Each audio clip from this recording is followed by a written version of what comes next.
You should use service accounts to authenticate your applications when invoking Google APIs. Service accounts belong to your application or VM instance instead of to an actual individual user. They are used by your application to call the Google API or service so that users aren't directly involved in the authentication process. Each service account is identified by its unique email address. Service accounts are associated with a key pair and can have up to 10 key pairs associated with them to facilitate key rotation, which is managed by Google and done daily. Service accounts enable authentication and authorization because you can assign specific IAM roles to a service account.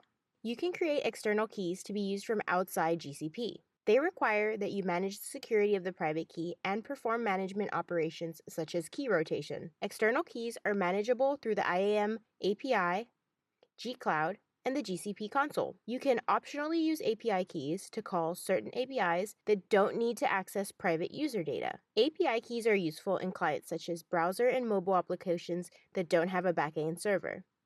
The API key is used to track API requests associated with your project for quota and billing. You can define many non-default service accounts in a project. The diagram shows a use case to manage many microservices in a single cloud project by letting each microservice be represented by its own service account. Granularity is employed by specifying which service accounts are allowed to call which other services. To use a service account in your application, first, you'll create the service account via the console. You then generate and download your credential files, and then you can set an environment variable with the path to your downloaded credentials. The example shows commands to set the environment variable in both Linux, OS X, and Windows. You can then make an authenticated API request in your code. The example code is in Python and shows that if you don't explicitly specify credentials when constructing a client, the client library will look for credentials in the environment.